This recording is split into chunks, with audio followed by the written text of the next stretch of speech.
Bien, habíamos definido el diseño estructural según el doctor Roberto Melli. Pasemos a algunos conceptos básicos. Uno de ellos es la estabilidad estructural. La estabilidad estructural habíamos mencionado que para que una estructura funcione como tal, debe ser estable. Entonces, ¿qué es la estabilidad estructural? La estabilidad estructural en realidad es el soporte mismo de la estructura misma, que va a estar basada en dos criterios. Es decir, para nosotros hacer un diseño estructural adecuado, que sea estable, necesitamos cumplir con rigidez, con buena rigidez y con buena resistencia. Ahora, ¿qué es rigidez? La rigidez está relacionada a las deformaciones. Un elemento estructural o una estructura rígida significa que se deforma poco.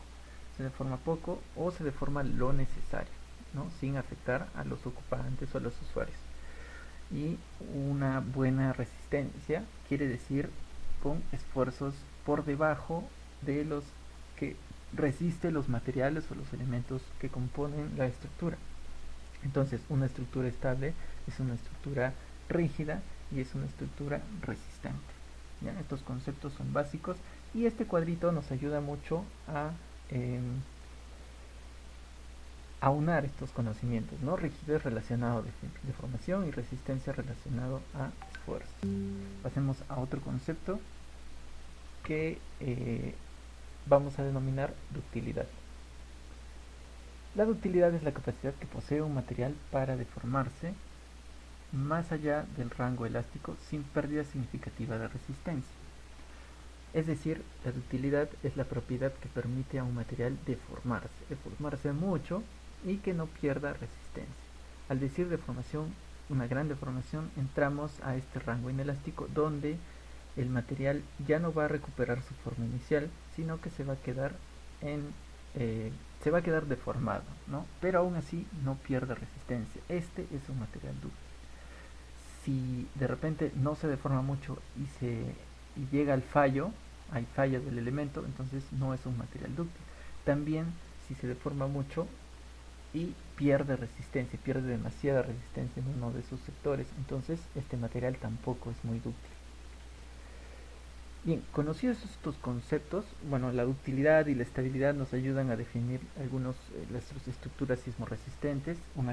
Un requisito para una estructura sismorresistente es específicamente una buena ductilidad. ¿Ya? Pero más allá de esto, debemos definir qué es un sistema estructural, ¿no? Porque todos estos conceptos nos ayudan a definir qué es un sistema estructural. Un sistema estructural es en sí una estructura, o mejor dicho, es el comportamiento o cómo se distribuyen los elementos estructurales dentro de la estructura, la manera en la que están distribuidos, que ayudan, que dan un comportamiento estructural dado, ¿no? Por así decirlo. O un sistema porticado, ¿no? Va a tener un comportamiento ya establecido en base a la distribución que tenemos. Si tenemos por ahí una placa en un extremo y en un extremo algo muy pequeño, entonces el comportamiento va a ser rotatorio. Si tenemos algo muy irregular, va a ser un comportamiento sísmico muy eh, regular, ¿no? Es decir, bastante uniforme sus desplazamientos. Eh, es decir, el sistema estructural viene a ser cómo están distribuidos los elementos para dar un determinado comportamiento a la estructura. Pasemos entonces a cómo escogemos este sistema estructural. Entonces, ¿cómo decido yo que me conviene hacer un aporticado, que me conviene usar muros estructurales, que me conviene usar estructuras de acero, que me conviene solamente hacer otro tipo de planteamiento estructural?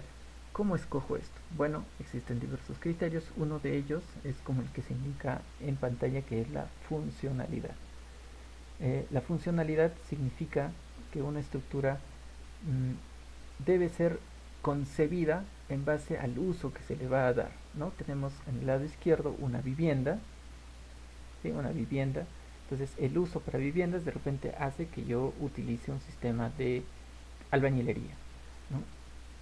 Muy diferente al de un edificio de gran altura donde necesito usar de repente losas postensadas, necesito usar prefabricados o un sistema porticado, sistemas de muros, etcétera, etcétera. y un sistema para uso industrial donde las luces son grandes, tenemos espacios muy grandes y probablemente necesitemos estructuras de acero aporticadas o con arrastramientos.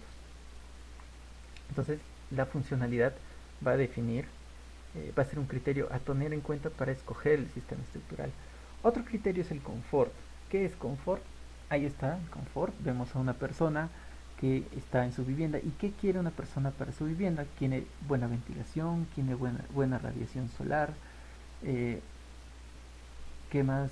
Queremos que no tenga infiltraciones de agua, queremos que sea cálido, que tenga buena conducción térmica, conducción, o que, mejor dicho, que tenga buen aislamiento térmico, etcétera, etcétera. Todo esto es el confort, la comodidad, y el sistema estructural también debe ser elegido para esto. Por ejemplo, decíamos que para uso industrial no necesito un mayor confort, ¿no? ¿Por qué? Porque ahí va a ser un lugar de trabajo muy diferente al de una vivienda. Entonces escogemos un sistema de albañilería para la vivienda para mantener el lugar con un buen nivel de aislamiento térmico, mientras que en el uso industrial no es una prioridad. Entonces el confort también es un criterio muy a tener en cuenta para escoger el sistema estructural. Otro, claro está, es la seguridad y es quizás el más importante, o lo es, en realidad es el criterio más importante y el que debemos darle prioridad de nosotros como ingenieros estructurales, como personas que van a proyectar, eh, que van a hacer un proyecto de estructuras, es nuestra prioridad. Y esta seguridad, acá en la imagen podemos ver que nos conviene hacer estructuras regulares, no los que están en la imagen izquierda. Digamos que estos son errores de estructuración que no van a brindar una seguridad adecuada, ¿no? Acá tenemos formas irregulares, tenemos distribuciones irregulares en planta y distribuciones irregulares en estructuras en altura, ¿no? Entonces tenemos diversas irregularidades que no ofrecen seguridad, ¿ya? Y es un criterio, como decía, el criterio más importante.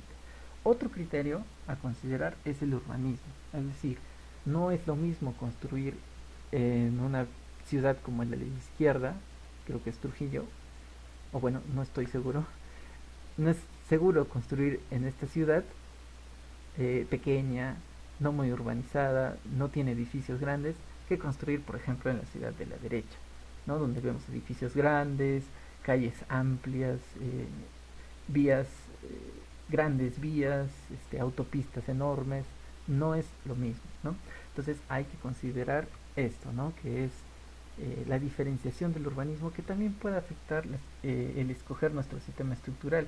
De repente en la izquierda haré muchos edificios de albañilería y en la derecha haré muchas estructuras de acero o de concreto prefabricado. Vamos ahora a el que muchos consideran el segundo criterio más importante, que es la economía. ¿Ya? Esto es debatible, pero es un criterio muy importante tener en cuenta. Por ejemplo, en el lado de la izquierda tenemos viviendas económicas y a la derecha tenemos una vivienda muy lujosa.